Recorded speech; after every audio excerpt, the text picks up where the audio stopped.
Hello everybody और welcome to my channel learn English with Cherry. आज हम शुरू करने जा रहे हैं एक इंग्लिश स्पीकिंग एंड राइटिंग का कोर्स।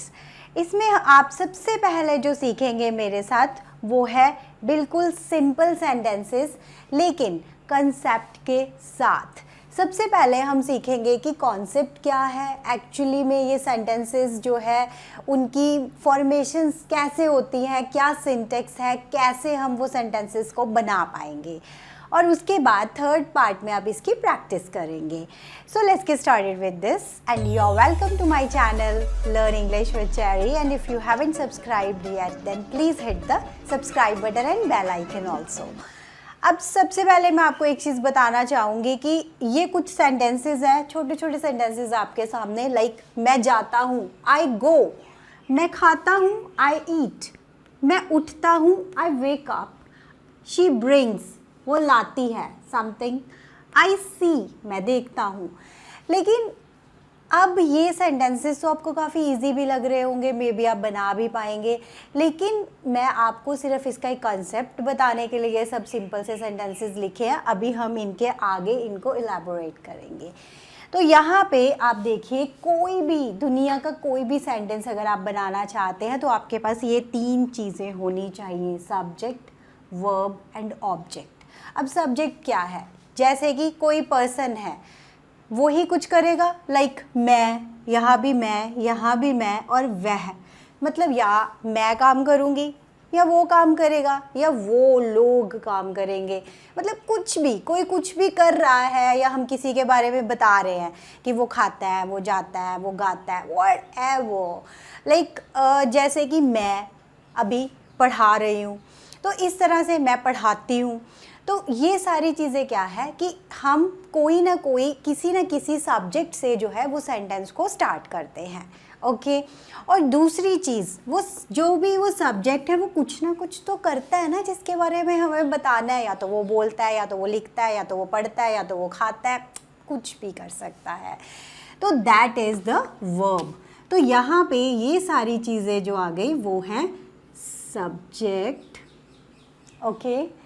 और ये जो सारी चीज़ें हैं हमारे पास वो हैं वर्ब, ओके। ये मैंने जिनको एनसर्कल किया है, ओके। तो यहाँ पे अब इतनी चीज़ आपको क्लियर होनी चाहिए अगर आप इंग्लिश बोलना चाहते हैं कि हमारे पास एक सब्जेक्ट और एक वर्ब होना बहुत ज़रूरी है। और अगर हम इससे आगे मूव करते हैं, लाइक यहाँ पे अगर आप ध्यान से देखें कि जो वर्ब है वो हमें बताता है अबाउट द टाइम। अब अगर आप इंग्लिश बोलना चाहते हैं तो आपको ये पता होना चाहिए कि आप कौन से टाइम की बात कर रहे हैं। लाइक जैसे कि मैं यहाँ पे अभी यही सेंटेंसेस ले लेती हूँ, मैं खाता हूँ, एक रूटीन हैबिट की बात कर रहे हैं तो मीन्स मैं प्रेजेंट टेंस की बात कर रही हूँ। लेकिन मैं खा रही हूँ, ठीक है, मैं खाना खा रही हूँ, मैं पिज़्ज़ा खा रही हूँ, तो उसमें क्या है कि इट मीन्स कि मैं अभी खा रही हूँ, अभी वो पिज़्ज़ा ख़त्म नहीं हुआ, तो वो प्रेजेंट कंटिन्यूस की बात हो गई। तो अगर मैं खाना खा चुकी हूँ तो मीन्स एक काम है जो मैं कि कंप्लीट कर चुकी हूँ, तो हम प्रेजेंट परफेक्ट की बात कर रहे हैं। लेकिन इसलिए मैं कह रही हूँ कि टाइम बहुत इम्पॉर्टेंट है, तो इतना कुछ कंफ्यूज होने की ज़रूरत नहीं है। हम आज सिर्फ और सिर्फ सिंपल प्रेजेंट टेंस के जो वर्ड्स हैं, जो सेंटेंसेस हैं, जो वो बोलते हैं, जो उसका रूल है, बस वो ही करेंगे और उससे बहुत सारी इंग्लिश आप बोल पाएंगे, क्योंकि हम डेली लाइफ में ऐसे बहुत सारे सेंटेंसेस बोलते हैं, ओके। तो अब ये तो हो गया सब्जेक्ट और वर्ब की बात। तो ऑब्जेक्ट का क्या रोल है? ऑब्जेक्ट जो है वो है लाइक आई गो, कहीं तो हम जाते हैं ना, कहाँ जा रहे हैं? आई गो टू ऑफिस। अब यहाँ पे ऑफिस जो है वो तो हो गया आपका ऑब्जेक्ट, लेकिन जो टू की बात करें, what's that? That is preposition. तो अब क्या है कि जब हम यहाँ पे किसी डेस्टिनेशन की बात कर रहे हैं, हम ऑफिस जा रहे हैं, हम मार्केट जा रहे हैं, तो डेस्टिनेशन हो गया, तो आप टू यूज़ करेंगे। लेकिन अगर हम फॉर की बात करें, कई बार हम आई गो फॉर भी यूज़ करते हैं, आई गो फॉर अ वॉक, ठीक है, मैं वॉक के लिए जा रही हूँ, तो वहाँ पे क्या है, एक पर्पज़ है हमारा जाने का, तो हम फॉर यूज़ करेंगे। तो ये चीज़ें भी हम डिटेल में समझेंगे, लेकिन अभी फ़िलहाल के लिए हम सब्जेक्ट, वर्ब और ऑब्जेक्ट की बात करते हैं। तो इसी तरह से ईट, ईट, आई ईट, क्या, आई ईट पिज़्ज़ा, मैं पिज़्ज़ा खाता हूँ, ठीक है। आई ईट डिनर, अब ईट की जगह आप हैव भी कर सकते हैं, ईट जो है उसकी जगह उसको हैव के साथ रिप्लेस कर सकते हैं। वहाँ पे हैव जो है वो हमारा उस तरह का हेल्पिंग वर्ब नहीं है जैसे has, have, had, present perfect tense बन जाएगा। ये सिर्फ हैव जो है खाने की बात हो रही है। I'll have पिज़्ज़ा, मैं पिज़्ज़ा खाऊंगी। I'll have some चीज़, मैं कुछ चीज़ खाऊंगी। समथिंग, कुछ भी आप हैव यूज़ कर सकते हैं जहाँ पे ईट की बात आती है। तो यहाँ पे है आई वेक अप। अब यहाँ पे वेक अप कह देंगे, I wake up at 8 o'clock। Clock, मैं सुबह 6 बजे उठता हूँ। I wake up at 8 o'clock in the morning भी कर सकते हैं आप साथ में। तो इसी तरह से जब आपके पास सब्जेक्ट आ गया, वर्ब आ गया, उसके साथ आप ऑब्जेक्ट और साथ में प्रीपोजिशन एंड ऑल सब जोड़ के आप एक सेंटेंस क्रिएट कर सकते हैं। शी ब्रिंग्स व्हाट, क्या लाती है, she brings a glass of water, ठीक है। She brings a glass of water, वो एक पानी का गिलास लाती है। उसके बाद आई सी, आई सी, मैं उससे मिलता हूँ या मैं उससे देखता हूँ, कुछ भी हो सकता है इसका मतलब। आई सी हिम, मैं उससे मिलता हूँ। I see him in the garden, मैं उसको गार्डन में मिलता हूँ। तो आप ध्यान से देखिए कि ये जो सेंटेंसेस मैं बोल रही हूँ सारे प्रेजेंट टेंस के हैं। अब जैसे हम कहते हैं कि कोई एक रूटीन की बात है, वेक up at 8 o'clock in the morning, routine हो गया हमारा, तो ये प्रेजेंट टेंस में आएगा। एक हमारी आदत है कि हम यही करते हैं रोज़, I go for a walk daily, मैं रोज़ जाती हूँ, तो एक रूटीन हो गया हमारा। तो गाइज़ आज हम सिर्फ सिंपल प्रेजेंट टेंस के सेंटेंसेस की प्रैक्टिस करेंगे कि बोलने में वो कैसे काम में आते हैं। तो गाइज़ अगर आपको ये वीडियो पसंद आ रहा है तो लाइक करना बिल्कुल मत भूलिएगा। Here are some sentences in front of you। सबसे पहले है कि मैं जानता हूँ। अब जानने की इंग्लिश होती है नो, मैं मीन्स आई नो। मैं तुम्हें जानता हूँ, अब ऑब्जेक्ट भी आ गया इसमें, तो आप बोलेंगे आई नो यू। मैं तुम्हें नहीं जानता, अगर आप नेगेटिव में बोलना चाहते हैं तो आई के साथ डू लगता है तो डोंट हो जाएगा। आई डोंट नो यू, मैं तुम्हें नहीं जानता।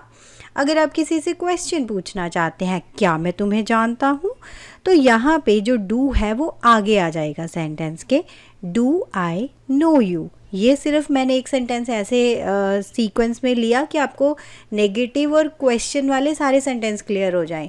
अब आगे चलते हैं। उसे पूरे आराम की ज़रूरत है। अब अगर आप इसको इंग्लिश में ट्रांसलेट करेंगे तो कैसे बोलेंगे, थोड़ा सा आप कोशिश कीजिए, फिर मैं आपको शो करती हूँ। उसे मीन्स ही, आराम की ज़रूरत है, ज़रूरत मीन्स नीड, ही नीड कंप्लीट बेड रेस्ट या फिर he needs complete bed rest. आपको इसमें से कौन सा ठीक लग रहा है, please write in the comment box. चाहे ए बी करके ही लिख दीजिए अगर आप पूरा टाइप नहीं करना चाहते, लेकिन ये प्रैक्टिस ज़रूरी है आप लोगों के लिए। अगर आप नहीं करेंगे तो कुछ ना कुछ लैक करेंगे। तो please write the answer in comment box. और अगर अभी आपको कंफर्म नहीं है तो नेक्स्ट स्लाइड देखते हैं, उसके बाद लिख सकते हैं आप। मैं चाय पीता हूँ। अब यहाँ पे भी आई की बात हो रही है, ऑब्जेक्ट क्या है, मैं। आई टेक टी या आई हैव टी भी बोल सकते हैं यहाँ पे आप। मैं चाय नहीं पीता हूँ, तो आप डोंट का यूज़ करेंगे यहाँ पे, आई डोंट टेक टी। उसे तैरना आता है, he knows how to swim, he knows how to swim. अब ये थोड़ा सा डिफरेंट हो गया, तो यहाँ जैसे जैसे हम आगे बढ़ेंगे तो कुछ ऐसे सेंटेंसेस हैं जो आप एकदम से बना नहीं पाएंगे, हम उनको भी यहाँ पे भी प्रैक्टिस करेंगे। क्या उसे तैरना आता है, अब यहाँ पे क्वेश्चन था तो हम डज लगाएंगे ही के साथ। देखो ही के साथ हमने नो नहीं लगाया, नोज़ लगाया है। अगर आई होता तो आई नो लगता, ही शी के साथ आप नोज़ लगाएंगे, मीन्स एस या ई एस लगाएंगे वर्ब के साथ। और आगे अगर आप इसका क्वेश्चन मार्क बनाना चाहते हैं तो डज लगाएंगे ही और शी के साथ। ये साथ साथ जैसे जैसे आप करेंगे आपको याद होता जाएगा। तो अभी आप भी मेरे साथ रिपीट करेंगे प्लीज़। तुम्हें क्या पसंद है? What do you like? आपको भी बोलना पड़ेगा मेरे साथ। तुम क्या चाहते हो? What do you want? Please repeat. वह मेरी मदद चाहती है। She wants my help. She wants, मैंने आपको बोला कि want नहीं wants आएगा अगर हम he और she की बात कर रहे हैं।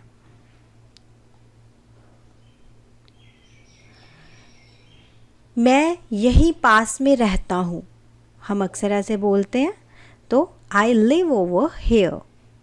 I live over here. यहाँ पे आप इसको रिपीट करेंगे। वे यहाँ कभी कभी आता है। वे यहाँ कभी कभी आते हैं। They sometimes come here. वो कभी कभी आते हैं sometimes, या they come here off and on भी बोल सकते हैं आप। मैं हर दिन उसे देखता हूँ। I see him every day. अभी देखिए इन सेंटेंस में ना एक चीज़ कॉमन है, कहीं आ रहा है कि कभी कभी या कभी मतलब हर दिन, या जैसे देखिए आपके पास ये कुछ सेंटेंसेस है sometimes, always, every day, every month, every week. तो जब ऐसे सेंटेंसेस आएंगे तो वो ज़्यादातर प्रेजेंट में ही होंगे, प्रेजेंट टेंस में होंगे। तो ये भी थोड़ा सा आप ध्यान रख सकते हैं कि जब ऐसी चीज़ों की बात हो रही है तो वो सेंटेंस मोस्ट प्रोबेबली प्रेजेंट में होगा। वह रोज़ 8 घंटे सोता है। अब ये एक उसकी हैबिट हो गई, ठीक है, हैबिट जो हो गई वो भी प्रेजेंट में बनाएंगे। ही sleeps 8 hours daily. वह रोज ऑफिस जाता है। He goes to office daily. माफ़ करें इस समय तो नहीं है। लाइक आपसे कोई कुछ पूछता है, आप कहते हैं यार इस टाइम तो नहीं है, तो आप कैसे कहेंगे? Please excuse me. माफ़ करें मीन्स प्लीज़ एक्सक्यूज़ मी, या सिंपल सॉरी भी बोल सकते हैं। आई डोंट हैव राइट नाउ, अभी तो मेरे पास नहीं है। जैसे कोई पूछता है आपके पास चेंज है? Sorry I don't have right now. आपके पास टाइम है? Sorry I don't have right now. School जुलाई में खुलेगा। अब ये देखो ये जो सेंटेंस है ये आपको लगेगा ये फ्यूचर का है, तो हम वैसे इसको फ्यूचर में भी बना सकते हैं, द स्कूल विल रीओपन इन जुलाई। लेकिन कई बार आपने न्यूज़पेपर में देखा होगा तो ऐसे लिखा होता है स्कूल रीओपन्स इन जुलाई। तो इसका क्या मतलब है कि जो चीज़ फिक्स है कि वो उस टाइम होगी ही होगी, तो उसके लिए भी हम प्रेजेंट टेंस को यूज़ कर सकते हैं। यहाँ पे अगर चाहे आप फ्यूचर यूज़ करो या प्रेजेंट, बोथ आर करेक्ट। वह अगले संडे मुंबई के लिए निकलेगी। She leaves for Mumbai next Sunday. तो अगर आपको मेरा वीडियो पसंद आ रहा है तो प्लीज़ लाइक ज़रूर क्लिक करें, क्योंकि मैं काफ़ी मेहनत कर रही हूँ कि आप लोगों को किसी एक सीक्वेंस में सिखा सकूँ इंग्लिश को, और लेकिन उसके लिए आपको मेरे पीछे पीछे बोलना ज़रूर पड़ेगा please. I have a car, इसका मतलब है कि मेरे पास एक कार है। आई हैव गुड नॉलेज, मेरे पास अच्छी नॉलेज है। अब ये सेंटेंसेस अगर आप ध्यान से देखिए, इसमें अब हैव क्या करने आ गया? ये हैव जो है ये प्रेजेंट परफेक्ट को शो नहीं कर रहा यहाँ पे। ये सिर्फ एक ऐसी चीज़ है कि जैसे हम कहते हैं हम किसी चीज़ के बारे में बोल रहे हैं कि हमारा उस पर अधिकार है, ठीक है। जब हम हिंदी में बात करें कि हम अब किसी चीज़ के ऊपर अपना अधिकार जाहिर करना चाहते हैं कि ये चीज़ मेरी है या मेरे पास ये है, तो भी प्रेजेंट में ही वो सेंटेंस बनाया जाता है, लेकिन उसमें हैव का यूज़ करेंगे। आई हैव गुड नॉलेज, ठीक है। अब यहाँ पे है कि मैं एक मकान का मालिक हूँ, बड़े घर का मालिक हूँ, तो आई ऑन अ बिग हाउस, इस तरह से आप लिख सकते हैं। तो अगर आप चाहते हैं कि इस पूरे जितना भी वीडियो में मैंने जो कुछ भी बोला है उस तरह से सबका आपको एक PDF की रिक्वायरमेंट है, then please hit the join button. I will share that PDF to the members only. Thank you. Have a nice day. Thank you. Bye-bye.